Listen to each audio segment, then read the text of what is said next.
예, 안녕하세요. 예, 오늘은 레위기 8강 초실절에 대해서 함께 말씀을 나눕니다. 오늘 주시는 말씀은 레위기 23장, 레위기 23장 10절부터 14절까지 말씀을 우리가 함께 읽고 시작하겠습니다. 레위기 23장 10절입니다. 이스라엘 자손에게 말하여 이르라. 너희는 내가 너희에게 주는 땅에 들어가서 너희의 곡물을 거둘 때에 너희의 곡물의 첫 이삭 한 단을 제사장에게로 가져갈 것이요 제사장은 너희를 위하여 그 단을 여호와 앞에 기쁘게 받으심이 되도록 흔들되 안식일 이튿날에 흔들 것이며 너희가 그 단을 흔드는 날에 일년되고 흠없는 숫 양을 여호와께 번제로 드리고 그 소재로는 기름 섞은 고운 가루 10분의 2 에바를 여호와께 드려 화제로 삼아 향기로운 냄새가 되게 하고 전제로는 포도주 4분의 1 흰을 쓸 것이며 너희는 너희 하나님께 예물을 가져오는 그 날까지 떡이든지 볶은 곡식이든지 생이삭이든지 먹지 말지니 이는 너희가 거주하는 각처에서 대대로 지킬 영원한 규례니라. 아멘. 예, 6월절과 이제 무교절이 지나면 이제 초실절 그리고 오순절을 경험하게 됩니다.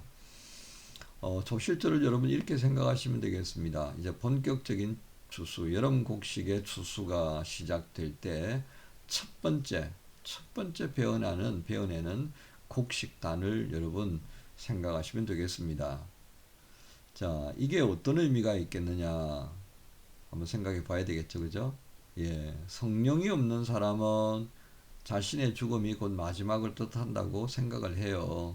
예, 그 육신에 대한 생각만 가지고 산다는 뜻입니다, 그죠? 하나님을 알지도 못하고, 예, 하나님을 믿는 믿음도 없기 때문에 하나님께서 우리에게 말씀하신 영생이라는 개념 자체를 이제 거부하고 살아가는 사람들을 말한다 하겠습니다.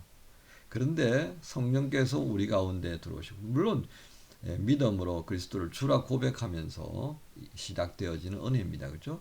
그래서 성령께서 우리 안에 임재하여 함께 살아가면 성도들에게는 어떻습니까? 저와 여러분들에게는 죽음이 뭐예요? 우리가 육신을 벗어버리는 순간이겠지만 그 죽음이 우리 육신을 벗어버리게 만드는 기회가 됨과 함께 이제 우리가 그냥 느끼기만 했던 그 영혼의 세계를 이제 살아가는 그런 시작을 맞이하게 되는 겁니다. 그러니까 새로운 문으로 들어간다라고 여러분 이해하시면 딱 맞겠습니다. 자, 이렇게 새로운 시간을 예, 그 시간이라는 개념 자체가 우리가 살아가는 이 세대, 이 시대, 예, 이 차원에서만 허용되는 거지 하나님의 나라에서의 어떤 시간 개념을 우리가 어떻게 지금의 감각으로 표현할 수가 없겠죠, 그죠? 그래서 새로운 시작이라고만 얘기하십시다. 이 새로운 시작이 있음을 또 한번 확인하는 그 축제가 바로 이 초실절의 축제다. 그렇게 여러분 이해하시면 되겠습니다. 자, 그래서 단적으로 첫 열매라고 하는 것에 아주 그냥 디렉트로 설명을 하면 이 첫 열매가 바로 뭐다? 우리 삶에 있어서 정말 하나님께서 기뻐 받으시는 첫 열매, 그건 바로 부활하신 예수님이다라고 하는 것을 우리가 전제로 말씀합니다. 그건 어떤 의미라고 생각하십니까? 우리가 지금까지 하나님 없이 살던 그 인생은 뭐예요? 우리가 육신으로 볼 때는 매일매일 그거 뭔가 결실을 얻는 것이 뭔가 풍성하게 보입니다만은 하나님이 보실 때 어떻다는 얘기죠? 쭉정이라는 얘기입니다. 쭉정이. 예, 그거 훅 하고 바람에 날려버리는 겨와 같고요. 예, 불 떨어지면 훅 살라져 버리는 그냥 예, 검불과 같다 그 말이죠. 그죠? 그런데 이제는 하나님께서 받으실 만한 열매가 되어졌다. 그게 뭐겠습니까? 영원한 생명을 가지고 있는 그 열매. 그 영원한 생명을 보여주신 첫 열매가 뭐다? 그리스도 예수시다. 라고 하는 것이 바로 이 첫 곡식단에 담겨 있는 의미다라는 것을 디렉터로 이제 말씀을 하고 시작합니다. 예. 자, 내용입니다. 첫 이삭. 예. 이 이제 이 제사의 장면을 여러분 연상하시면 되겠습니다. 첫 이삭 한 단을 쫙 베어갑니다. 베어가지고 그걸 제사장에게 가져가서요. 그걸 제사장이 받아들고 하나님 앞에서 이제 흔드는 거죠. 예. 그리고 이 쫙 베어내는 그거는요. 그가 곡식 가운데서 가장 좋은 부분을 딱 골라놓는 거죠. 야, 오늘 농사 이제 첫 수확을 하는데, 자, 밭을 보니까 밀밭에, 아, 여기 부분이 제일 실하다. 아, 제일 참 잘 자랐구나. 그걸 배워가지고 하는 거예요. 자, 이 초실절에는 어떤 제사를 드렸다고요? 예, 번제가 드리고요. 번제는 우리가 어떤 의미가 있다고 그랬죠? 항상 잊지 마십시오. 헌신입니다. 헌신. 예, 헌신입니다. 그래서 온전하게 드리는 거 싹 다 버리는 거죠. 싹 다. 그 다음에 이제 속죄 제사와 속건제로 드리는 번제는요, 예, 드리는 게 정해져 있습니다. 나머지 부분들은 죄가 있기 때문에 또 썰어다가 밖에다 내버리는 것. 우리가 5대 제사를 공부했기 때문에 궁금하신 분들은 여러분 또 전에 공부하셨던 자료 좀 들춰보시고요. 아니면 저한테 개별적으로 물어보셔도 됩니다. 제가 시간 봐서 5대 제사와 관련된 것도 방송에 올릴 생각은 하고 있습니다. 시간이 되면 하는 것 없이 바쁘네요. 자, 이렇게 해서 조실절에는 번제를 꼭 드리고요. 그 다음에 이제 소제입니다. 소제는 뭐 가루죠, 그죠?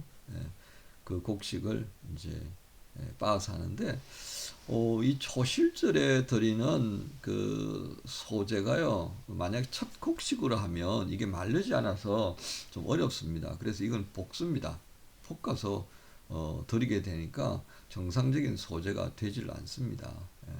그래서 아마도 묵은 곡식으로 해서 하나님께 이제 이 가루를 내고 그렇게 해서 기름 반죽을 하고 그렇게 올려 드리는 것이 아니겠나 그렇게 생각을 해봅니다. 그 다음에 이제 전제는 뭐예요?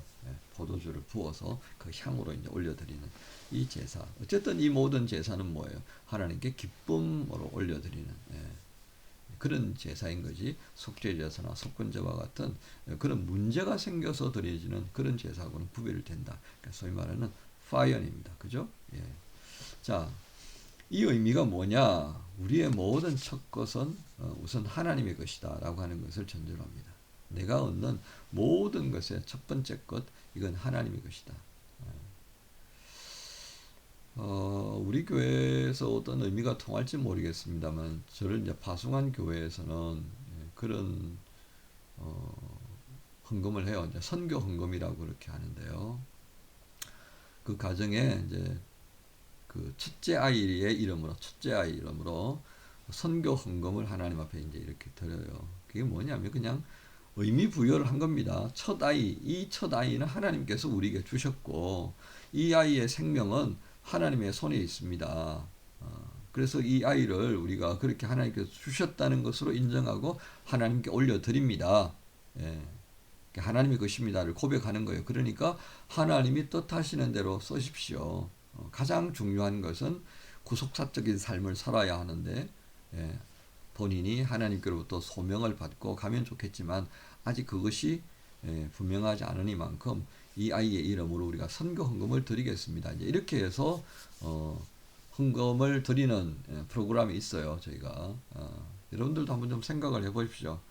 여러분들도 이제 결혼하고 이런 가정도 있지만 또 그렇지 못한 사람들도 있습니다. 그래서 첫 것을 내가 하나님 앞에 드려야 될 텐데 그런 부분에 있어서 내가 가정을 꾸리면 이 첫 번째 아이에 대한 부분을 하나님 앞에 내가 어떻게 헌신할 수 있을까? 그런 좋은 어떤 신앙적인 표현의 방식으로 우리가 한번 생각해 볼 필요가 있겠습니다. 그렇죠?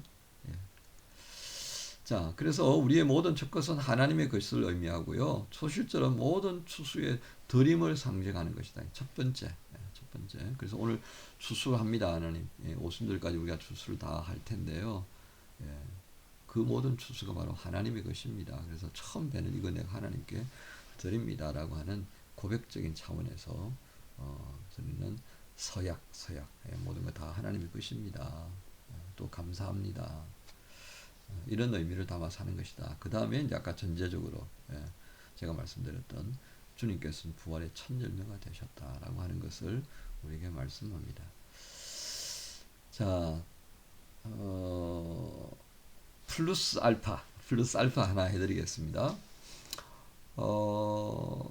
사실 이스라엘 백성들이 팔레스타인 땅에 들어가서 농사를 짓게 될 때에 그 이스라엘 백성들이 전직이 뭐였습니까? 전직. 목자였잖아요. 목자. 그죠? 목자였습니다. 양을 치고요. 염소를 키우고 목자였습니다. 농사에 대해서는 문외한이었어요. 알지를 못했습니다. 그러니까 농사를 지으려고 하면 그 농사법을 어디서 배워야 했겠습니까? 그 땅에 살던 사람들이 원주민입니다. 그 원주민들은 농사를 지었었는데 그 사람들이 블레셋 사람들입니다. 블레셋 사람들. 해안 평야지대 초생달 지역에 살면서 농사를 지었던 사람이 그 아주 비옥한 땅입니다. 근데 그 사람들이 블레셋 사람들이에요. 이 블레셋 사람들의 농사를 지으면서 그들이 독특한 문화를 가지고 있는데 바알 신앙 문화예요. 바알 신앙 문화. 바알 신앙의 근거한 농사 기법은 뭐냐면 이들이 결실을 어떻게 이해했느냐면 바알이 남신입니다. 바알이 남신이에요. 아세라는 여신입니다. 그러니까 바알과 아세라가 결합해서 그 자녀들이 낳는데 그 자녀들이 바로 뭐라고요? 이 농사의 풍성한 결실로 이해했다는 겁니다. 당시 농경 문화가 가지고 있는 아주 독특한 그런 그 종교 의식이 많아요.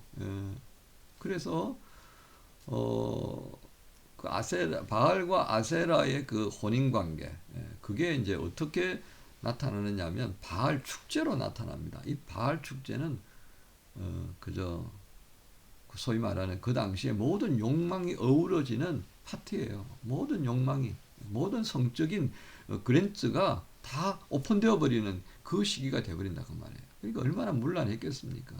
그렇게 해야만이 그 해 농사가 풍성해진다라고 하는 것이 이들의 종교적 사고였단 말이죠. 그러니까 이스라엘 사람들도 거기에 이제 초청해서 같이 어울려버리는 거예요, 이게. 하나님께서 그걸 굉장히 경계하셨던 겁니다. 자, 그런 문화에 익숙해져 있다 보니까 수확을 거둘 때 그 이스라엘 사람들이 바알 신앙의 영향을 받았던 블레셋 사람들과 교제하면서 농사 기법을 얻었으니까 첫 곡식을 거둘 때 어떤 마음이 들겠어요, 그죠? 그 영향 받지 않겠습니까? 그래서 하나님께서 정확하게 말씀하신 겁니다. 초실절 지켜라. 이게 바알이 준 거 아니다 이거죠. 바알이 준 게 아니다. 아세라의 결합에 의해서 얻어진 것이 아니다. 하나님께서 너희들에게 주신 복이다. 이것 기억하게 하시는 겁니다. 하나님 방어책인 것입니다. 신앙을 지킬 수 있도록 방어벽을 딱 세워주신 거예요. 정신 똑바로 차려라 니들. 팔레스타인 땅에 들어온 것이 바알과 아세라가 끌어서 왔느냐? 아니지 않느냐? 출애굽시킨 나는 너희를 출애굽시킨 여호와 하나님이다. 왜 그렇게 강조했겠습니까? 이 초실절을 통하여서 한 번 더 그걸 확인시켜 주시는 겁니다. 이건 여러분 꼭 기억하시면 이 초실절의 의미를 그 당시의 사람들의 삶의 자리에서 이해할 수 있게 되는 거예요. 그래서 하나님께서 초실절을 어떻게 해요? 14절에 23장 14절에 뭐라고 그랬습니까? 너희가 거주하는 각처에서 대대로 지킬 영원한 규례다 그랬습니다. 하나님께서 보신 거죠. 그런데 이스라엘 백성들이 결국 이 바알과 아세라 신앙에 물들어 버렸습니다. 굉장히 어려웠던 거잖아요. 그죠? 그래서 북왕국도 이 바알과 아세라 신전이 도처에 있었습니다. 기가 막힌 거죠. 하나님 나라의 제사장 나라로 세워주셨던 이 이스라엘 백성의 땅에 바알과 아세라 신상이 가득해져 버린 거예요. 푸른 크다란 상수리 나무 밑에는 뭐가 있었다고요?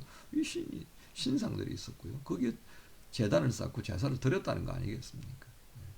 자, 그래서 이 초실절은 그냥 단순한 제사가 아니었다. 이게 이스라엘 신앙을 지키게 하는 것이고요. 그걸 이제 오늘날 신약 시대 안에서 우리가 해석을 하면 뭐라고 이해가 될 수 있다고요?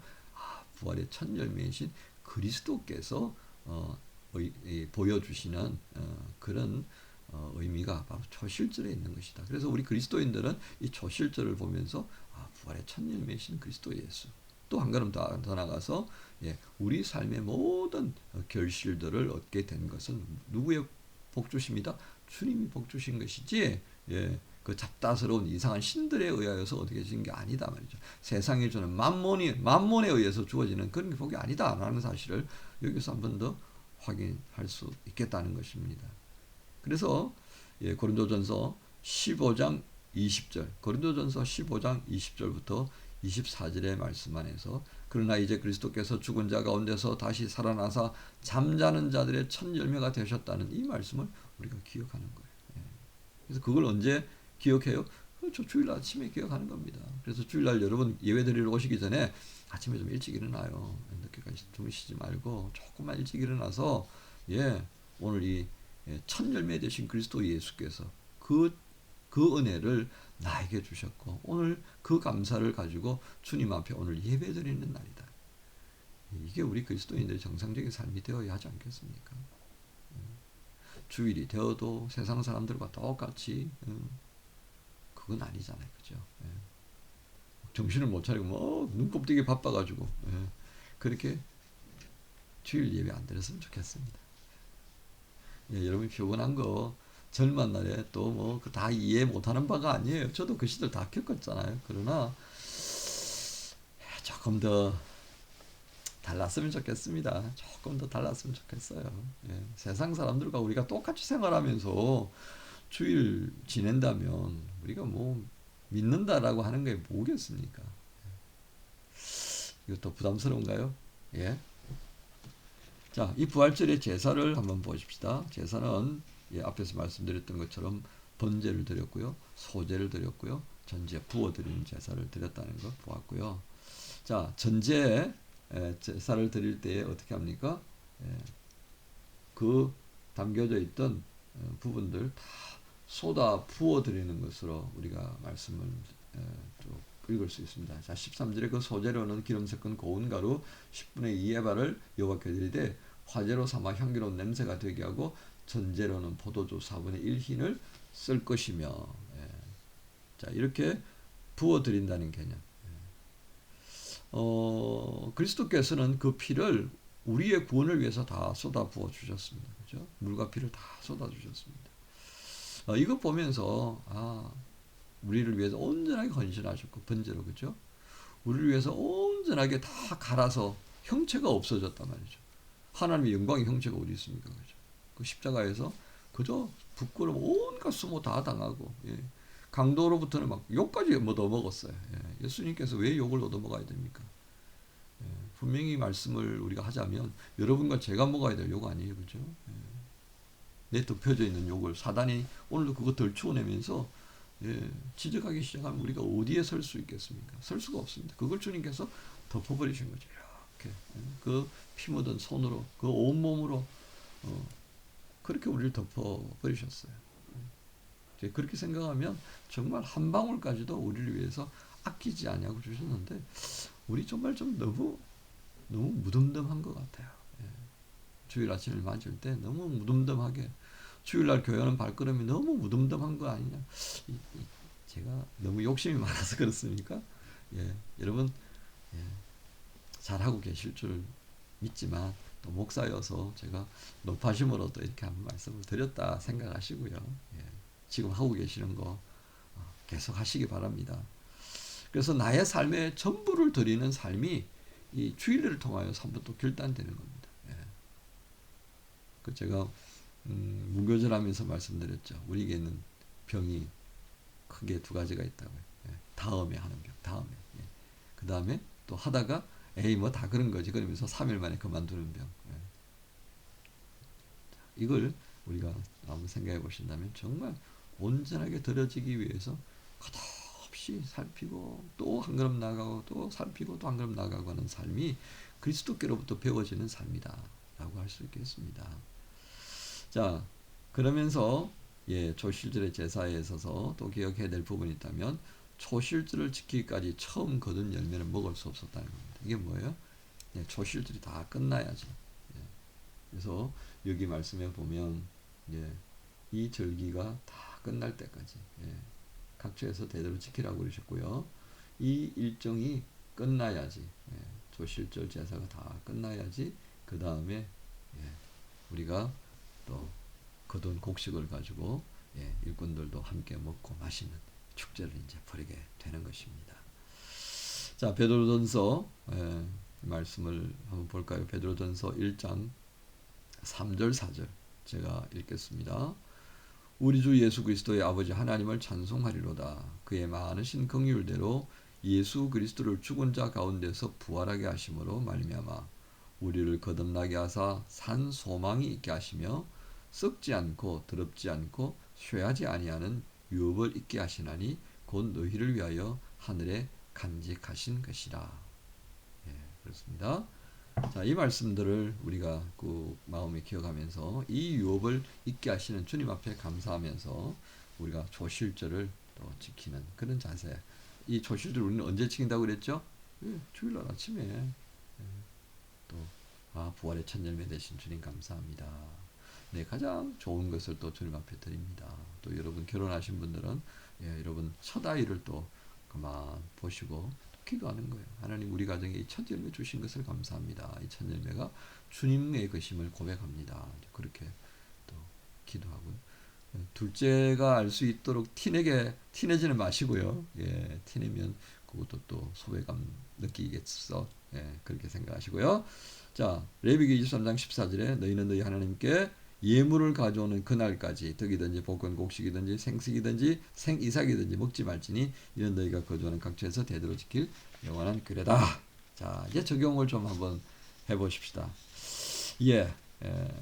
나의 삶의 최우선순위 주님이 계십니까 하는 겁니다. 이 초실절을 우리가 연결해 보면 출애굽 공부할 때 어디서 배웠죠? 13장 출애굽기 13장 신앙의 오리엔테이션 할 때 배웠습니다. 어뜸을 드려라. 첫 열매, 그죠? 너희 인생의 첫 열매, 가축의 첫 열매, 또 자녀의 첫 열매. 이거 하나님께다 고백해라. 그렇게 해서 레위 사람들을 이제 한 달이 지난 것도 쭉 계수가죠, 그죠? 모든 남자를 다 계수해서 그 숫자에 해당되어지는 이스라엘 12지파의 남정네들의 숫자를 쫙 계산해서 플러스 마이너스 알파 하잖아요, 그죠? 그렇게 해서 남는 거, 그 장자 숫자만 합니다. 장자를 숫자 계수해서 이 레위 사람들의 남정네 숫자와 각 지파에 있는 장자들의 숫자를 플러스 마이너스해서 만약에 레위 사람들이 모자라고 그 다음에 12지파에 있는 장자의 숫자가 많으면 그 장자 숫자에 많은 만큼 뭐예요? 속전을 계수합니다. 3세길인가요? 그렇게 계산해 가지고 그걸 각 가정들 아니면 지파별로 이렇게 묶어야 되겠죠. 해서 이제 레위 사람들에게 해서 성전에서 사용하는 비용으로 했다고 그래요. 자, 이 내용을 보면서 정말 우리가 나의 삶에 있어서 최우선 순위가 주님이신가 한번 점검해 보실 필요가 있습니다. 정말 그렇습니까? 여러분들 하루를 시작하는 데 있어서 그 방향과 목적을 주님께로 그리스도 예수께 두고 있으세요? 쉬운 것은 아닙니다. 그죠? 우리가 하루의 생활 계획을 짤 때 가장 우선하는 포인트를 주님께 두면서 내 스케줄을 짠다는 거 쉽지는 않습니다. 그래서 이제 저는 그렇게 스스로에게 물어요. 오늘 이 계획한 것의 목적이 뭐지? 내가 누구를 만나고 어떤 일을 하는 데 있어서 내가 이거 왜 하지? 이런 질문하는 이유는요. 제가 안 만나고 싶을 때도 있거든요. 말 안 하고 싶을 때도 있고요. 그 일 안 하고 싶을 때도 있어요. 그런데 그거는 제 생각이잖아요. 그죠? 나라고 하는 것이 전제되어 있기 때문에 그렇습니다. 나라고 하는 것이 전제되어 있으니까 그 사람 안 만나고 싶고 그 말 안 하고 싶고 그 일 안 하고 싶을 때가 있더라고요. 그런데 그걸 한번 뒤집어 보자고요. 주님은 어떻게 하기를 원하실까? 주님은 그 사람을 내가 만나야 된다라고 생각하실까? 아니다라고 생각하실까? 그걸 생각해 보는 거예요. 저는. 그러니까 또 싫지만 얼굴을 이렇게 탁 이렇게 만지고 생각을 좀 새롭게 하고 주님께서 나한테 하신 것처럼 그 마음을 좀 가다듬고 그러고 가야 돼요. 그게 뭐예요? 그게 우리가 예, 은혜 입은 자로서의 몫이더라고요. 그렇다고 해서 또 여러분 오해하지 마십시오. 목사님이 오늘 나 만나는 게 이게 지금 좋아서 오시는 걸까? 아니면 나오기 싫으신데 뭐 하나님께서 하라고 하시니까 하시는 건가? 그거는 생각하지 마세요. 그거 생각하면 나 못 만나잖아요. 나하고 얘기도 못 나누게 될 수 있는 오해가 있습니다. 제 마음이 그렇다고요. 이걸 왜 말하겠습니까? 여러분들의 심정도 그럴 부분이 있더라는 그 말이에요. 예. 그래서 우리가 어떤 관점으로 살 필요가 있다고요? 구속사적 관점으로 세상을 볼 필요가 있고요. 그 구속자적 관점을 뒷받침해 주는 것이 그리스도께서 우리에게 기대하시는 대제사장적 삶의 의식입니다. 이게 참 중요하더라고요. 예, 대제사장은 자기가 죽기까지 품고 기도하는 중보자의 삶이잖아요. 주님이 우리에게 그걸 기대하신다고요. 그래서 은혜를 우리가 살림을 받은 은혜를 입었으니까 그거 감당해야죠. 예, 그래서 우리의 모든 삶의 방향과 목적을 그렇게 해보자는 데서 말씀드린 거지. 예, 제가 설명하기 위해서 했던 걸 크게 해석해가지고 접근하지 마십시오. 그러면 본말이 전도가 되어집니다. 예. 아시겠죠? 그죠? 예. 여러분 충분히 이해하실 거라고 믿습니다. 예. 그래서 두 번째, 하나님께 나에게 있는 최고의 것을 드리고 사는지 체크를 해보십시오. 지금까지 오는 동안에 정말 내가 나에게 있는 것 가운데 최고의 것을 하나님께 드린 게 뭔지 한번 해보십시오. 써보는 걸 제가 자꾸 강조하는데요. 이 써보는 것이 왜 중요하냐면요. 그게 정말 구체적이고 입체적인 그 확인이 되더라고요. 글도요, 안 쓰기 시작하면 안 써져요. 이 사고라고 하는 것 자체가 글을 쓰기 시작하면 아주 논리적으로요, 섬세하게 다듬어집니다. 근데 글 쓰기를 싫어하면요, 이 말이 정신없이 나오기 시작해요. 그래서 여러분 가능하면 좀 써보십시오. 요즘 특히 이제 컴퓨터로 뭔가를 많이 하기 때문에 글 쓰는 것이 쉽지는 않은데요. 해보시면 참 도움이 많이 될 겁니다.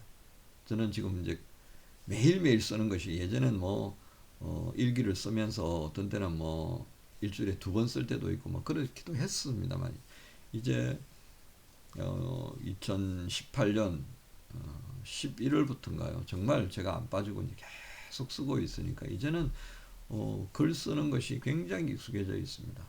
그래서 한번 한 A4 용지 한 장 같은 경우는 그냥 글 이렇게 펜을 들면 그냥 쭉 써가요.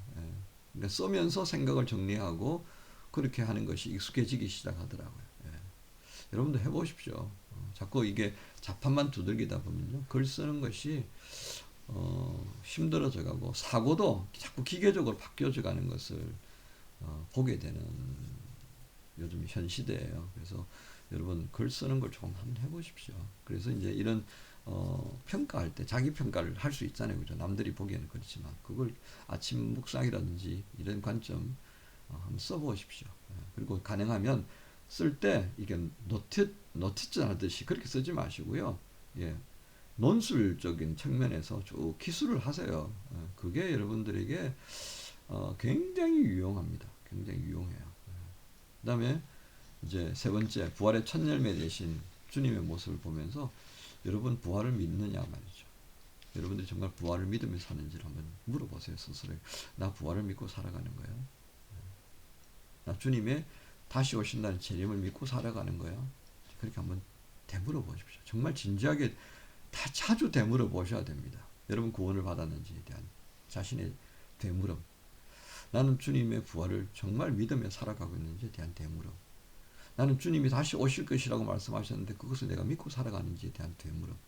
이게 참 중요합니다. 그 되물음이 없으면 우리의 삶이 궤도 이탈하기는 아주 쉽더라고요.